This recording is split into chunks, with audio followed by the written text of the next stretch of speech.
자, EL 리마인드 특강을 시작합니다. 여러 가지 질문이 나왔는데 아직 이제 배운 게 없다 보니까 뒤에서 배울 내용 질문들도 많이 나왔네요. 첫 번째 질문은 뭐냐면 첫 번째 질문은 문서주의, 본안 판단에서 문서주의, 뭐 공적견에 막 질문이 막 다 섞여 있는데 지금 먼저 한번 볼게요. 이건 이제 앞으로 두고두고 배울 내용인데. 처분과 관련해서 만약에 소송이 제기가 됐다고 봐요. 취소 소송이 제기됐다고 봅니다. 취소송이 제기되면 소송요건을 먼저 검토하고, 소송요건 기초법규에서 배웠죠. 암기가 돼야 돼요. 물론 나중에 계속 배우겠지만 대원 소송이 제인가 대는 뭐는 대상적격, 처분해야죠. 원은 원고적격, 공권인데 공권을 5자로 늘리면 뭐예요? 법률상이요. 그렇죠. 소의 이익 줄였을 때요. 소의 이익의 연산자는 뭡니까? 필요. 그런 판단이 필요죠. P는 표구적격은 누구예요? 처분처. 처분을 해야 하는 행정처이죠. 오늘 배우겠네요. 행정처이 뭔지. 제소기간은 처분이 있으면 안날로 90일, 있은 날부터 1년. 그렇죠. 행정수반 정치주의가 적용되는 건 세 가지 뭐예요? 그림. 안에 누구 있어요? 공무원법. 무슨 주문이에요?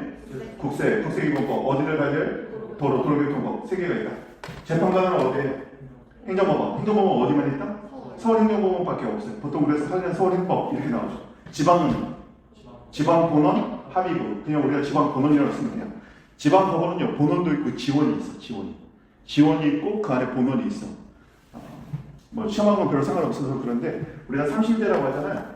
그럼 1심, 2심, 3심. 그럼 얘가 이제 고법, 대법으로 가기도 하지만 보통은 단독 판사가 혼자 재판하는 경우도 있고 영화에서 보는 것처럼 3명이 있잖아요. 주심 있고 자배심, 우배심. 그게 합의부라고 불러. 합의부. 3명이 합의해가지고 결론 내는 거예요. 그러면 단독 판사가 사건을 맡으면 고법으로 안 가고 합의부로 넘어가요. 그리고 나서 대법원으로 이렇게 되는 경우도 있고 처음부터 합의부에서 하면 그때 고법으로 가는 거예요. 사실은. 뭐 그런 거 몰라도 돼요. 아무튼 자, 이 요건을 갖추면 적법한 소재기가 되고 적법한 소재기이면서 가부제를 신청한다고 했어요. 그래서 소득요건과 가부제가 붙어있고 본안 판단 넘어갑니다. 본안 판단은 뭘 판단하는 거예요? 세자. 본안 판단은 뭘 판단해요? 세자. 위법성도 세자구나. 근데 더 정확한 표현. 그렇죠. 원고의 소송상 주장 뭐라고 했어요? 모든 소송의 본안 판단은 소송물을 판단하는 과정이에요. 그러니까 소송물을 판단하는데 지금 취소 소송에서 소송물이 뭐냐는 거야. 뭐라고요? 처음에 위법성이죠. 위법성 일반이라는 말까지 쓰는데 왜 일반이 들어가는지는 나중에 배웁니다. 그럼 본안 판단은 뭘 하는 거야? 취소의 소송물이 원고의 주장이 처분에 위법 여부를 판단하는 겁니다. 자, 이건 나중에 배울 건데 질문이 나와서 지금 미리 하는 거예요. 아이고. 이럴 수가. 다 줘버리네. 흥분했어. 자, 큰일 났다. 모르겠다. 자, 그러면 여기 보세요. 처분의 위법성을 판단하는 방법은 뭐냐면 처분의 적법요건을 판단합니다. 지금 여러분이 안 배웠기 때문에 질문이 나옵니다. 나중에 기회 가면 다 나와. 처분의 위법성을 판단하기 위해서 위법성을 왜 판단해? 본안 판단은 소송물을 판단한다. 소송물은 처분의 위법성이다. 처분의 위법성은 처분의 적법요건을 판단한다. 그럼 처분의 적법요건이 뭐뭐 있느냐? 주요 결례가 있다는 거예요. 첫 번째, 처분을 발령한 주체는 권한이 있어야 되고, 그리고 처분을 발령하자는 형식을 문서로 해야 된다는 거야. 그럼 지금 문서주의 아까 질문이 나왔는데 문서주의는 뭐예요? 처분의 적법요건인 거야. 처분의 적법요건으로서 형식요건인 겁니다. 문서로 나가야 된다고. 그래서 우리는 요식행위라고 했고 정형성이 중요하다고 했잖아요. 정해진 형식을 준수해야 된단 말이야. 그래서 문서로 나가서 명확하게 나가야 돼. 그러니까 보통 관공서에 가면 보통 이제 등기로 다 보내버려요. 그 다음에 일정한 절차를 거쳐야 되고, 절차는 개별법이 있기도 하고 일반법으로는 행정절차법이 있고, 내용은 적법하고 실현 가능성이 있어야 되고 타당하고 블루블루 있지만 저는 법률유보, 법적 근거가 있어야 하고 법률 우위, 상위 법령에 반하면 안 되고 위반하지 말아야 되고, 얘는 근거, 위반. 여기는 다시 두 가지 뭐 있어요? 성문법, 불문법으로서 일반원칙. 일반원칙으로서 우리가 비평자신구를 지금 배우고 있어. 그럼 여기서 말하는 문서주의는 뭐냐? 처분의 적법요건 중 형식적 요건이어서 문서로 하지 않으면 처분의 형식적 하자가 있는 거예요. 뭐에? 처분에. 처분의 이런 형식적 하자는 처분의 적법 요건 결여가 되니까 유법하게 되는 겁니다. 이해됐어요? 그리고 문서주의는 나중에 뒤에서 배우겠지만 절차법 24조에 규정되어 있어. 24조는 나중에 찾아보고 싶은 사람은 찾아보세요. 행정절차법 24조에 보면 제목이 처분의 방식이야. 처분의 방식은 특별한 사정이 없는 문서로 해야 돼. 문서로 안 할 수 있는, 구두 통보를 할 수 있는 예가 있기는 해. 근데 원칙이 문서라고요. 그래서 절차법, 제가 이 얘기했어요. 절차하던 원칙적으로 취소 사유에 무효 사유야. 취소 사유라고 했죠. 근데 예는 있다고 했잖아. 그 예 중에 하나가 얘야. 문서로 했냐 안 했냐는 명확하잖아. 등기록 기록이 남으니까. 따라서 문서로 안 해버리면 유법하고 유법성 정도로 무효로 가버리는 거야. 그 판례가 나왔어요. 이런 것들은 나중에 다 배운단 말이지. 여기까지 이해됐어요? 그러니까 이런 것들도 논리적으로 알아야 돼. 그냥 딱 하면 안 되고, 취소를 제기할 때 수동요건과 수동요건을 갖추면 적법한 소재기를 할 때 가운데를 신청할 수 있고, 본안 판단은 뭐를 판단한다? 소송으로 판단한다. 소송문은 원고의 주장으로서 처분의 위법성이다. 처분의 위법성 판단은 처분의 적법 요건을 판단한다. 처분의 적법 요건은 주형 전례, 주체 형식 절차, 내용이 있다. 이때 형식적 하자와 관련해서 문서로 하지 않으면 형식적 하자가 있는데 절차법 24조 위반으로서 문서주 위반은 무효다. 이렇게 가는 겁니다. 자, 추가적인 질문 나중에 또 따로 하세요. 공적 개념편에 얘기했었죠. 신뢰보험칙의 공적 개념편은 과거에는 그냥 선행조치라고 학자들이 얘기했는데 판례는 선행조치로서 공적 개념 표명이라고 얘기해서 초창기에는 선행조치보다 공적 견해라는 의미가 더 좁아서 좀 비판했던 학자들도 있었어요. 논문으로. 이런 공적 개념 표명은 적극적, 소극적, 명시적, 묵시적 언동을 다 포함한단 말이에요. 적극적 언동, 예를 들면 건축 가능합니까? 건축은 가능해요. 그리고 나중에 안 해줘서 적극적 언동이 있는 거죠. 소극적 언동은 오늘 얘기하겠지만 이게 이제 실권으로 넘어가. 소극적 언동을 해야 될 건 안 하는 거예요. 예를 들면 실제 판례에서 보면 택시기사가 교통사고를 일으켰어요. 그래서 면허 취소사였어. 근데 3년 동안 취소를 안 했단 말이에요. 그래서 취소 안 하려나 본데? 그래서 법률강의를 진행했어. 그래서 새롭게 자기 법률강의 진행했는데 한 3년, 4년, 5년 지나서 나중에 취소해버린대. 이런 경우에는 취소권을 행사해야 될 의무가 있음에도 소극적으로 행사하지 않아서 더 이상 행사하지 않을 거라는 상대방의 신뢰가 가치가 있다면, 귀책사유가 없어도 보호가치가 있다면 그때는 신뢰보호 원칙에 따라서 취소권 행사 자체를 효력을 상실시켜버려요. 이건 이제 오늘 배울 거예요. 명시적인 건 건축허가 가능합니다. 그러면 적극적 명시적 언동이 되는 거예요. 이해했어요? 적극적 명시적 언동이야. 묵시적 언동은 뭐라고요? 이건 좀 어려운 개념이에요.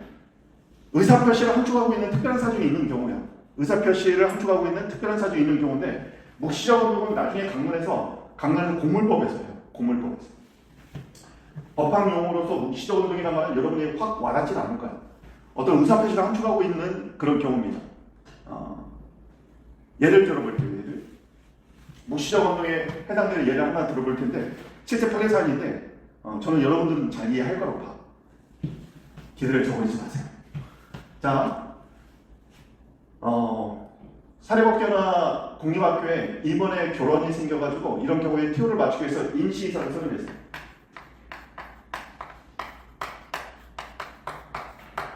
임시이사를 선임했는데 임시이사의 그 기간을 어디로 한정하냐면 정식이사를 선임할 때까지 결혼된 티오를 채워서 임시적으로 업무를 보도록 교육부 장관이 사립학교에 임시이사를 선임합니다. 그럼 선임행위가 있죠. 선임행위가 있고 나중에 그 임기가 끝나면 나중에 이 선임을 취소하는 과정이 있는데 명시적으로 취소하지 않았는데 나중에 정식이사를 선임해요. 정식이사를 선임했는데 임시이사 선임을 소멸시키지 않았어.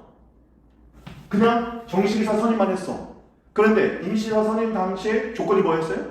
정식이사가 선임될 때까지만 한시적으로 한정된 시간 동안이란 말이죠.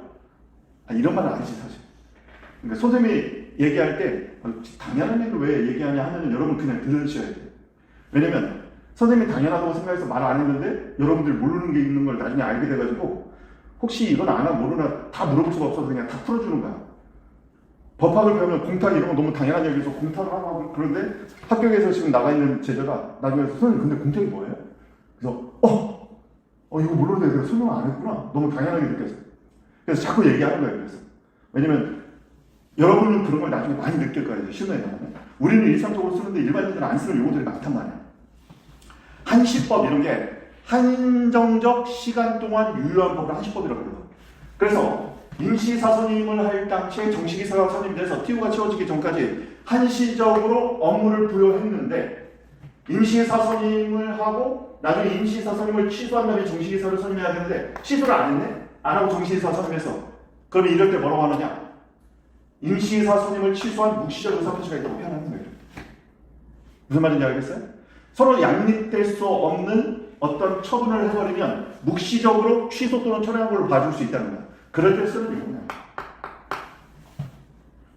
자, 근데 뭐가 이해 안 되죠? 뭐가 이해 안 된다고 했어요? 공적 편의 표명은 문서 안 해도 되냐 이거를 언문이죠. 언어가 있잖아. 그러니까 얘는 문서로 안 해도 되는 거지.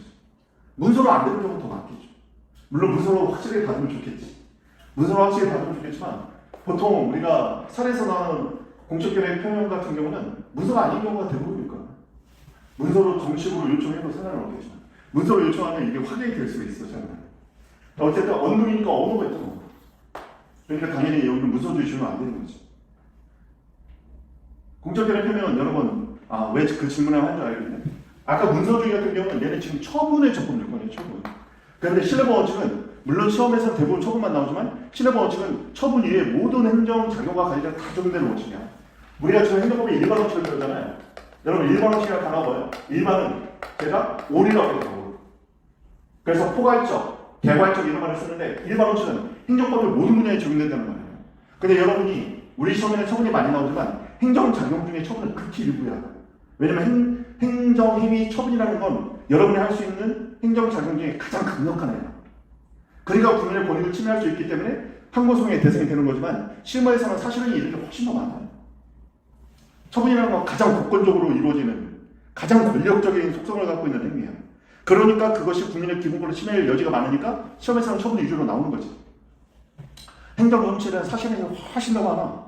여러분이 어디 민원 하고 가가지고 거기서 동사무소 여기 주민센터 같은 거 가서 발급 받고 이거 다 사실행위잖아요.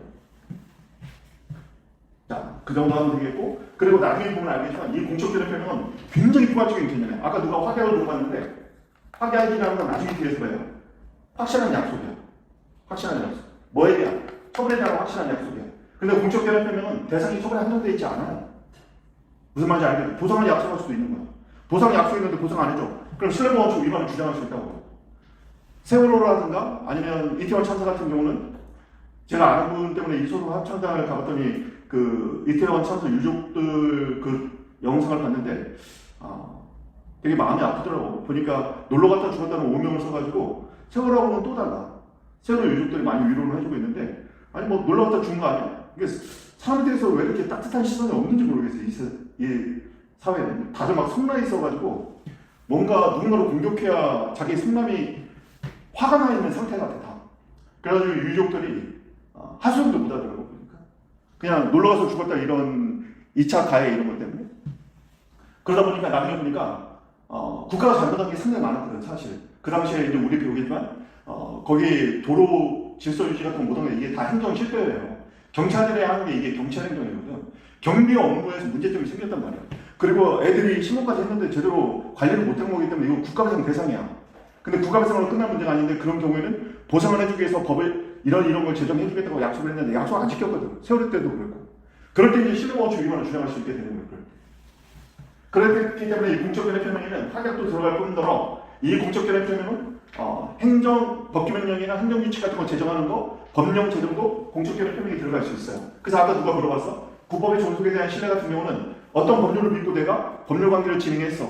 예를 들면 이 지역에 택지 분양을 하기 위해서 뭐를 하겠다. 그래서 투자할 사람들은 와라. 그래서 내가 와서 여기 땅 사고 상가채라고 투자했는데 갑자기 여기 개발장벽을 묶어버려. 법을 바꿔가지고. 그럼 나 어떻게 되는 거야? 개발장벽을 바꿔버리면 개발을 못해. 그러면 시쳇말로 땅값이 똥값이 되는 거야. 누가 살려고 하겠어? 개발도 안 되고 아무것도 안 되는데. 그럼 난 뭐라고 해요? 야, 니네가 거기 특징을 발휘하겠다고 해서 법제도 바꿔가지고 내가 믿고 들어갔는데 왜 이래? 그러니까 그때 국법의 종속에 대한 신뢰를 주장할 수 있다. 그렇게 보시면 되겠어요. 그래서 공적 개념 표면은 앞으로 우리가 여러 가지를 배워. 뭐 화학, 사정결정, 뭐 이런 거 다 배워. 잘 배워야 돼. 여러분 잘 배워야 돼.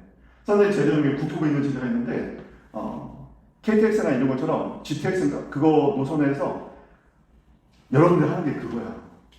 걔네는 그 사업자들이 그 돈 몇 푼 더 받으려고 비용을 50원인가를 더 올리려고 하는데, 그러면 이 한 명당 50원, 100원이면 개인은 아무것도 아닐 것 같지만 그게 어마어마한 수익인데, 그거를 그 한 푼이라도 더 국민들에게 전가 안 되게 하려고 얘가 끝까지 싸우고 있더라고. 어떻습니까? 그런데 이쪽에서 그 사측에서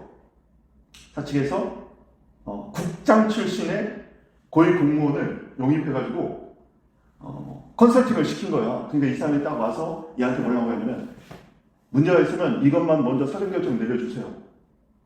미팅에서 갑자기 그 얘기가 나왔어. 그래서 얘가 부랴부랴 선생님한테 메일 보냈어.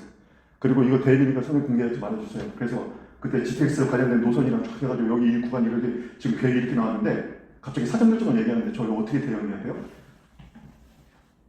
수험할 때 배웠는데 기억이 안 나는 거야. 사전결정이 뭐지 근데? 공무원들 앉아있는데 서로 눈치 보더니 사전결정 뭐야 지금? 저 국장님 왜 사전결정이래? 그래서 선생님이 이제 사전결정이 뭐고 이런 경우에 대응 논리는 뭐고 관련판에 또 적어서 이제 보내줬어. 그런 식으로 나중에 제자들 연락 와. 그래서 자문료 드리겠다고 선생님. 됐다. 밥이나 먹자. 커피나 마시자 같이. 그래서 정말 우리 제자들 제대로 가르쳐놔야 되겠구나. 얘네들 배운 거 가지고 그 법률 지식으로 나가서 싸우는 거예요. 사전결정도 공적인 표현이에요. 신뢰보호의 사전결정도 이 신뢰보호의 공적인 표현이 들어가기 때문에 사전결정도 신뢰보호하고 연관되어 있어. 그런데요, 공법에서는 공유의원성이 인정됐다고 했잖아요. 공적인 표명은, 확약이나 공적인 표명은 다 그 의사표명 당시에 사실관계, 법률관계가 존속하는 걸 전제. 따라서 사전변경이 있으면 공적인 표명이 실효되는 거예요. 아까 누가 질문했었죠. 사전변경이 있으면 어떻게 되냐고 누가 질문했었잖아요. 그렇죠. 사전변경이 있으면 확약이나 공적인 표명은 행정청의 별도 의사 표시 없이 당연히 실효, 효력이 상실돼 버립니다. 그래서 신뢰보호 원칙이 적용되지 않는 거예요. 나중에 이 판례는 나중에 보게 될 거예요. 확약 파트에서. 그러니까 여러분 이거는 물론 이제 경제 공무원으로 갈 분들은 경제학이 중요한데, 지금 경제학 열심히 해야 돼요. 행정법 경제학. 그런데 여러분이 실무에 가서는 경제학적 지식이 중요하지는 않아 사실. 특정 부서 몇 개 빼놓고는. 여러분한테는 중요한 건 행정법이에요. 여러분의 말 한마디 잘못하면 그게 공적인 표현이에요. 말 한마디 잘못했다가 된다고 얘기했다가 나중에 와가지고 그때 된다고 해서 우리가 이렇게 다 일 진행했는데 지금 와서 아무게 상관 무슨 왜 딴 소리야? 당신 이거 실효보호법 위반하냐? 당신 때문에 지금 우리 투자 다 해놨는데 이거 손해보면 국가배상 청구할 거야. 이렇게 나올 수 있단 말이에요. 실제로 국토부에서 또 하나 제자는 그 자동차 튜닝, 뭐 해본 적이 없어 모르는데 튜닝 사업이 되게 뭐 외국에서는 많이 이게 자동차 튜닝 못 들어보셨어요? 자동차 규격이 있어요. 근데 막 가끔 차체 이렇게 높이고 막 바퀴 막 이만한 거 달고 막 이상한 차들 있잖아요. 그게 다 튜닝 차량인데 이게 외국에서는 하나의 사업으로 인정을 받나 봐. 근데 우리나라에는 아직 법적 규제가 많은데 그 규제를 풀기 위해서 그 관련된 단체들이 막 로비를 걸고 있는 거야. 로비를 거는데 협박을 하는 거야. 그때는 해준다고 해놓고 당신 이거 왜 이 규제 안 풀어주냐고. 그러니까 나중에 소송을 걸었다고 하더라고. 그래서 이 국토부 제자가 선생님 못 해먹겠습니다. 소송이 걸렸습니다. 그래서 선생님 굉장히 분노했지. 공유를 위해서 이렇게 제대로 싸우고 있는데 소송 걸리면 국가 측에서 소송을 대응을 해줘야 될 거 아니야. 근데 대응팀이 있긴 한데 얘가 그래도 많은 부분을 자기가 왜 그렇게 했는지 다 설명해야 되니까 결국 그러니까 복지부동 되는 거야. 공무원이 문제가 아니라 시스템이 문제야. 근데 어쨌든 그런 경우에 우리는 뭘 얘기하면 돼요? 사전변경을 얘기하면 되는 거지.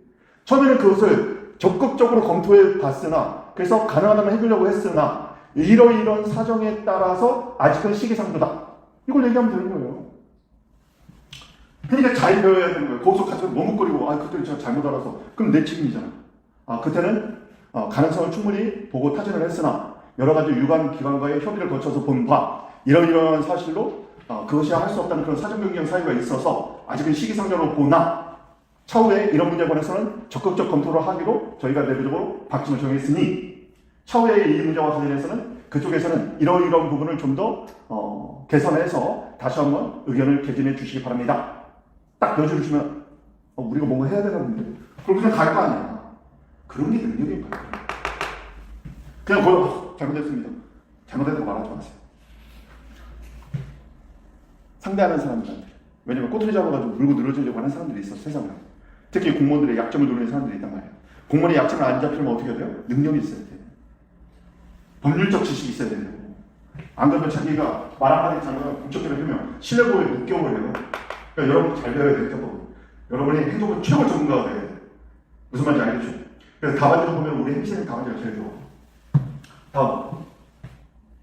자, 법률 유보와 법률 우위인데 사실 살풀이 하는데 그렇게 중요하지 않으니까 너무 깊게 들어가지 마세요. 얘는 법적 근거가 있어야 될 때 법적 근거가 있어야 돼서 얘는 적극적 법률 적합성이라고 불러요. 왜냐면 얘는 근거가 있어야 돼요. 존재해야 돼요. 근데 법률 위원칙은 위반만 안 하면 되잖아요. 그러니까 위반되는 법률이 없으면 돼. 그러니까 얘는 부존재하면 돼. 그래서 법률 위원칙은 소극적 법률 적합성, 얘는 적극적 법률 적합성이라고 불러. 그런데 얘는 적극적으로 근거가 있어야 되기 때문에 근거는 성문법에만 한정되어 있고 얘는 성문법뿐만 아니라 불문법도 포함돼요. 그리고 적용 범위로 볼 때는 얘는 논란이 있지만 얘는 모든 행정작용에 다 적용된대. 자, 여기서 질문. 누가 방금 굉장히 중요한 질문을 했어요. 그러면 법규 명령은 법률 원칙에 적용돼야 안 돼요?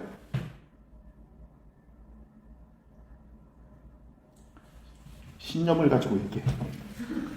올이라고 했잖아, 올. 행정입법도 행정작용이에요. 모든 행정작용이 법률 원칙에 적용된다고. 그럼 법규 명령도 행정입법도 법률 원칙에 적용된다 안 된다? 적용된다.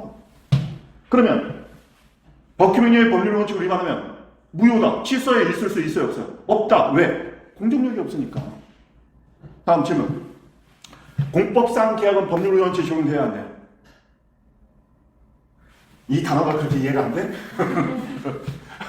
공법상 계약도 여기 들어갈 거 아니에요, 올해. 이거 공법상 계약도 법률 원칙을 위반하면 무효가 될 수 있어. 그런데 공법상 계약은 행정부와 사인이 대등한 관계에서 협의를 거쳐서 내용을 결정을 해. 일방적으로 안 하고. 그러니까 법률 우연치는 적용이 안 돼. 나중에 보면. 물론 행정기법법 27조에 입법화가 됐기 때문에 지금은 법률유보가 적용 안 된다 이렇게 보기에는 조금 애매한 부분은 있지만 어쨌든 공법상 계약은 법적 근거가 필요 없다고 얘기해. 그렇지만 법률 우연치는 적용되는 거예요. 공법상 계약은 법률 유보가 적용되지 않는다고 얘기하지만 일반법 공법상 계약에 관한 일반법으로 행정기법법 27조가 입법화되긴 했어요. 어쨌든 행정부에서 하는 모든 행위는 법률 우연칙에 적용돼요. 따라서 공법상 계약이 비례원칙을 위반하거나 평등원칙을 위반해서 누군가에게 특혜를 주는 내용이었다. 그러면 무효가 되는 거예요.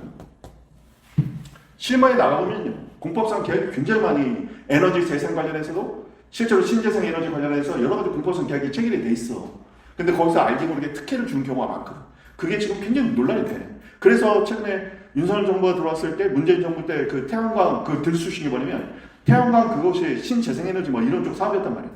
그래서 국가에서 굉장히 많은 자원을 투자했고 특허가 나가야 될 사안인데 공법상 계약으로 쉽게 그냥 권리를 줘버린 거야. 그래서 그걸 뒤지면은 사실 이제 비리가 많이 나올 수 있거든 사실.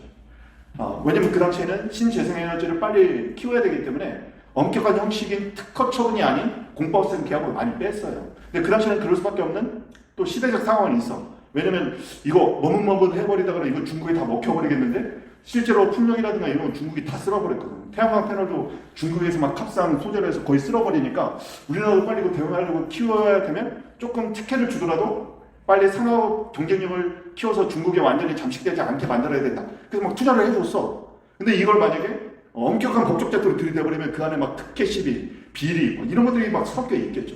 그러니까 이런 걸 한번 건들면 다 털려 사실. 그래서 많이 털렸지. 전 정권을 막 깔 때 막 그런 부분을 치고 들어가는 거야. 그러면 이제 관련 공무원들은 좀 답답한 거지. 어쩔 수 없는 그런 좀 조금 부작용은 있지만 어떤 한계 상황이 좀 있는데 이렇게 해버리면 공무원들이 일할 수 있겠어? 그럼 공무원들은 어떻게 하면 돼? 야, 다 법대로 해. 그러면 다 법대로 해. 뭐 망하거나 말거나 법대로 해. 책임 안 지게. 그럼 그냥 우리나라는 끝나는 거야. 그러니까 사법부와 행정부의 역할 모델이 달라요. 사법부는 법대로 하면 돼요, 사법부는. 근데 우리는 그게 아니란 말이지. 국가 미래도 좀 생각해야 되고. 중국과의 경쟁, 일본과의 경쟁. 일본에서 반도체 침공을 했을 때, 침탈했을 때 우리나라 그 당시에 소부장, 소재 부품 장비 인력을 늘리기 위해서 그 당시에 특허를 많이 또 발령해 줬거든. 산업자생력을 키워야 된다 해서. 그럼 소부장에 관한 특혜 지원 이런 것들도 사실 까보면은 비리가 없겠어요? 자기 없는데 받아가는 애들도 있고 다 있겠지. 그렇지만 안 할 수 없었단 말이죠. 자, 법률일보 법률의 그 정도 하면 되겠습니다. 다음, 법규성 관련해서는 법규성, 대조구속력, 재판규범성. 자, 법규에 근거해서만 처분이 발령된다. 특히 이 처분이라는 건 고건적이기 때문에 법적 근거 없이는 발령될 수 없는데 처분은 항상 법규성이 있는 규범에 근거해야 돼요. 그리고 그런 법규범을 위반하면 위법이 되는 거죠. 뭐가? 특히 처분이. 그리고 법원의 재판 규범이 되기 때문에 법원의 규범 통제의 대상이 된다는 거예요. 이거는 나중에 여러분이 1순환부터 선생님 사례훈련을 시킬 텐데 예는 변호사 시험 3회 때 뭐가 나오냐면 산업통상자원분용 별표 23이 법원의 사법통제 대상이 되는가 이렇게 물어봤어요. 잘 보세요. 아직 안 배운 법규변형 형식 행정규칙이라는 개념이 있긴 한데 중요한 건 뭐냐면 불용 별표 1이 법원의 사법통제 대상이 되는가? 그럼 결론은 뭐예요? 3단계로 나눠봐. 불용 별표 1, 불용 2 법원의 사법통제 대상이 되는가? 통제는 법원만 하는 건 또 아니거든. 행정부 내부도 있고 이제 국회도 있어. 어쨌든 법원의 사법통제 대상이 되려면 규범은 뭐가 있어야 된다고? 재판규범이 될 때만 법원은 통제한다고. 재판규범성 다른 말로 법규성 다른 말로 대적구속력. 따라서 이 질문의 핵심은 불용은 사실 법규성이 있는 거긴 한데 법규명령이니까. 근데 논란이 있는 애들이 있어. 나중에 보면 형식은 법규명령인데 내용은 또 행정규칙인 이런 형식과 내용이 일치하지 않는 애들이 있단 말이야.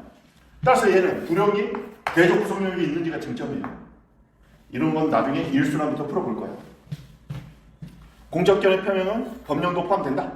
이제 오늘 좀 더 자세히 배울 겁니다. 사전명령이 있으면 공적견해 표명은 시효돼버려요. 왜냐면 공적견해 표명, 의사표시죠 일종의. 이런 의사표시, 확약 이런 것들은 의사표명 당시에 사실관계, 법률관계가 존속되어 있다는 걸 전제해서 유효한 거거든. 근데 사정이 변경돼서 사정이 뭐라고 했어요? 어제? 공익적 사정이다. 공익적 사정이 변경되면 얘는 더 이상 존속할 수가 없는 거야. 왜? 공익의 우월성이 인정되는 영역이니까. 다음. 재량준칙은요, 그냥 용어니까 알아두세요.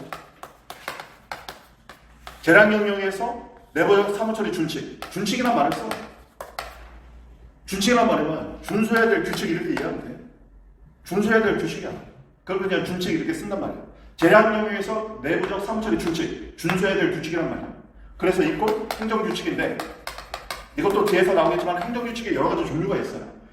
근데 대부분 재량규칙이 많이 나오는 게 뭐냐면 행정규칙은 법령 해석규칙, 우리 국립대 학칙처럼 영조본 이용규칙 이런 것도 있지만 재량처분에 관한 내부적 사무처리 준칙이 있단 말이에요. 그걸 재량준칙이라고 불러요.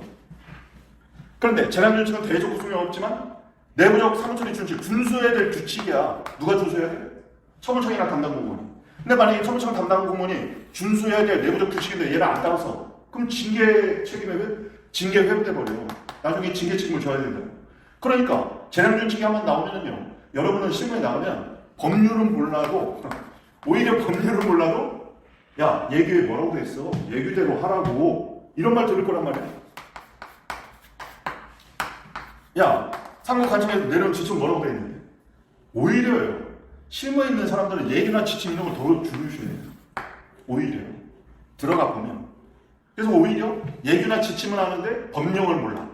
그래가지고 실제로 선생님 친구가 변호사 하는 애가 한번 사건을 담당했는데 선생님한테 연락이 왔어.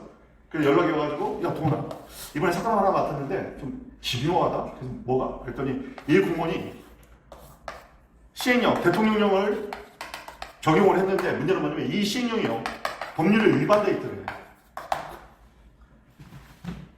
야 법률에 위반됐는데 개정을 안 했대? 안 했는데 전 담당자가 개정을 안 했대. 그러니까 이 사람들이 시행령을 적용하는데 이게 지금 법률이 개정돼서 개정된 법률에 맞게 시행령을 개정을 해야 되는데 이걸 안 해버린 거야.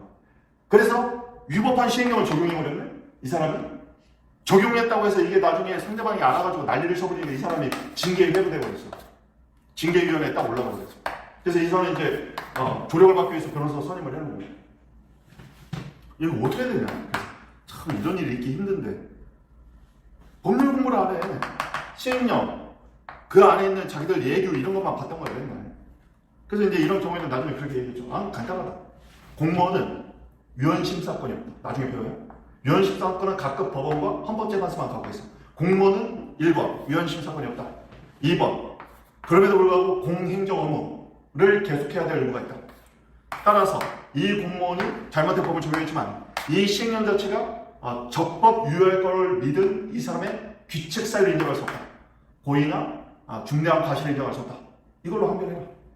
그러면 나중에 행정심판 같은 거 딱 제기하면 행정심판위원회들이 딱 보면 관련 판례 같은 거 근거만 딱 들어주면 이 사람 잘못 아니네. 그럼 이 사람은 나중에 책임에서 빠져나오는 거지.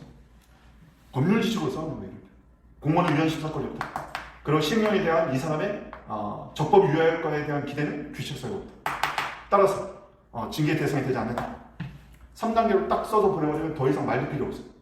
조금 더 확실하게 세계를 박으려면 관련된 판례 번호 딱 찍어주고 판례 문구에다 밑줄 그어주고 출력하면 출력에다 형광펜으로 키워드 잡고 보기 편하게.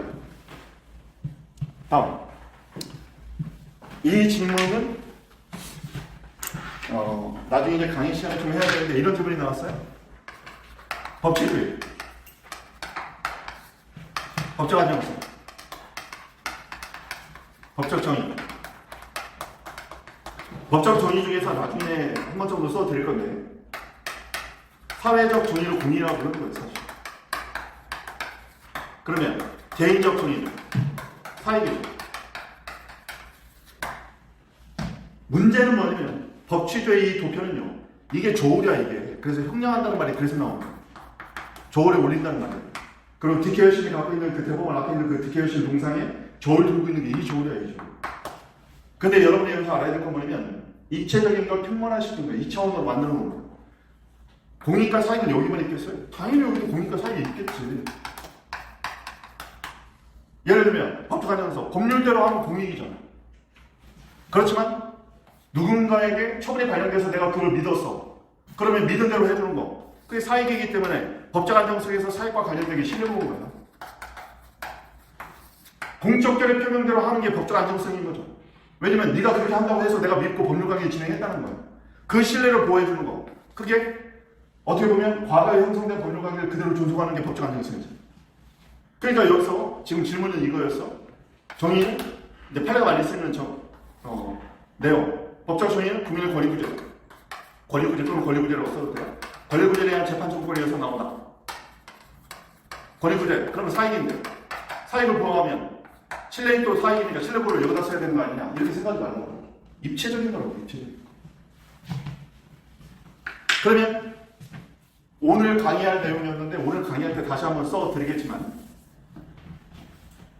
자, 공익이 하면 떠오르는 단어 두 단어 뭐예요? 첫 번째, 행정의 목적. 두 번째, 공법은 공익에 관한 법. 여기서 뭐 나온다고요? 행정의 항목적소. 여기서 뭐 나와? 행정의 법률적 법성. 세 자로 줄이면 뭐예요?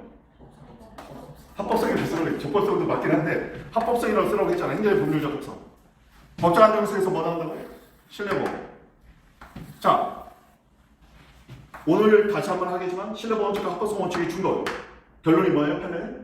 이익경량선, 동의선. 왜 동의선이라고 말했어? 동위. 위치가 동일하다는 거예요. 왜? 신뢰보호도 법적 안정성에서 나왔고 행정의 법률적 합성도 타고 올라가 보면 법적 정의로부터 나오는 거고, 양자는요 동일한 위치다. 그래서 이익 경량을 해봐야 돼. 케이스 바이 케이스에 따라서 신뢰이익이 더 클 때도 있고, 그러면 신뢰보호 원칙에 따라서 신뢰보호에 반환점으로 유법해지는 거고, 법적 정의로서 합법성 원칙이 더 커지는 경우도 있는 거예요. 이해했어요? 그렇지만 이 합법성 원칙은 사실은 3차원적으로 들어가면 사실 여기에도 위치가 되는 거예요. 왜냐면 법대로 하는 것도 법적 안정성일 수도 있지. 그렇지만 구도로 보면 이렇다고. 그래서 신뢰보호 원칙과 합법성 원칙은 동의선, 법치주의의 원리로부터 도출됐다는 말은 이 말입니다. 신뢰보호도 법치주의의 하나의 원칙인 법적 안정성.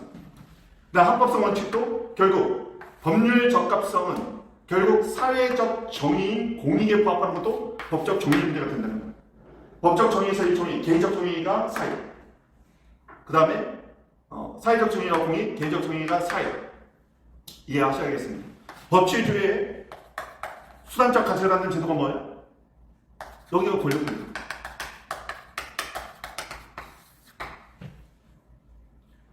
예전에 오공청문회에서 이런 말이 있었어요. 우리 헌법은 권력분리 원칙을 구현하고 있습니다. 근데 헌법 어디에 권력분리라는 단어가 있어요? 없어. 근데 그걸 물어봤어. 청문회에서 누가. 아니, 우리나라 헌법에 권력분리라는 말이 있습니까? 그러니까 질문하던 의원이 없나? 법을 몰라요. 없나? 없어요. 권력분리라는 단어는 없습니다. 근데 왜 권력분리예요? 거기 보니까 입법, 행정, 사법부에 권한을 줬는데 그 권한을 쭉 보니까 서로 견제와 균형을 할 수 있는 견제권이 다 숨어 있더라는 거야. 그러니까 권력분립이 구현되어 있다고 얘기하는 거지. 권력분립을 하는 이유는 뭐라고? 권력의 자의적 행사를 금지하는 자의금지 원칙. 권력의 자의적 행사를 억제해서 결국 기본권을 보장하는 거. 그게 바로 법치주의라고. 제가 이걸 쓴 이유는 뭐냐? 자, 보세요. 공익과 사익을 이끌어내는 거 필요원칙. 다음. 다른 사람의 이익과 차별하면 안 된다. 평등원칙. 근데 다른 사람의 이익이 되프리싱 돼서 선례가 관행이 되어 있다. 그럼 자기우선. 법적 안정성으로부터 신뢰보호. 자의금지 원칙으로부터 도출되는 것이 부당적 금지 원칙. 비, 평, 자, 신, 부. 어디로부터 나왔어요? 법치주의로부터. 법치주의는 어디에 입법부터 있는 거예요? 헌법 자체가 법치주의 구현이에요. 그래서 행정법의 일반 원칙은 헌법적 효력을 갖는 거예요. 다만 헌법적 효력을 갖는데 헌법의 비례원칙, 평등원칙, 평등권과 평등원칙은 좀 다른 거예요. 평등권은 법 앞에 평등인 거고 평등원칙은 모든 국가 자격이 다 준수해야 될 하나의 일반 원칙인 거고 헌법에는 행정법의 일반 원칙에 구체적 명칭으로 써있지가 않아. 그래서 헌법상 불문법원이라고 부르는 거예요. 근데 헌법상 불문법원이다 보니까 이게 뭔가 좀 명확하게 해줄 필요가 있을 것 같아. 그래서 행정기본법에 입법화 시켜놓은 거예요. 그래서 행정기본법에 입법화돼서 이 일반 원칙의 효력이 발생한 것이 아니라 일반 원칙의 효력은 헌법에 숨어있는 불문법원으로서 존재했는데 이거를 구체화시키기 위해서 법률에 규정했을 뿐이에요. 그래서 행정법의 일반 원칙은 법률적 효력을 보면 안 돼. 왜? 나중에 보면요. 헌법에서 배우겠지만 비례원칙이나 신뢰보원칙에 반하면 법률도 헌법재판소에서 취소돼 버려요. 법률도 소멸시킬 수 있다고. 그러면 법률을 소멸시키려면 법률보다 상위 규범이 하잖아. 그러니까 법률보다 상위 규범이 헌법상 효력을 갖고 있다고 표현을 해줘야 되는 거예요. 그러면 행정기본법은 헌법상 효력을 갖는 일반 원칙을 성문화시켜서 기본법이라는 것 자체가 앞으로 행정의 기본으로 삼으라는 거예요. 누구한테? 여러분들한테. 행정입법을 할 때도, 행정작용을 할 때도 기준이 되는 실체법적인 원리를 설치해준 거예요. 행정기본법이. 얘기에 관하면 예상되고 기대되는 관행이다. 왜? 재량규칙을 준수해야 될 규칙이기 때문에 이거 준수 당연히 하게 돼요. 그러니까 예상되고 기대돼. 그럼 관행이 나중에 생기겠지. 이게 얘기 관행이야. 그렇지만 관념적이잖아. 아직은 안 생긴 거니까. 자, 이 정도를 하는데 추가적인 질문 중에 중요한 거 있으면 몇 가지만 더 한번 받을게요. 제가 턱 치워버리면 앞으로 끝에다 적어놔야지. 또 그럼 오늘 여기까지 하고 지금 눈빛 보니까 더 질문할 사람들이 있어. 그렇죠. 그런 사람들 앞으로 나가서 추가 질문을 하시기 바랍니다. 자, 오늘도 우리 화이팅 합시다. 자, 힘내세요.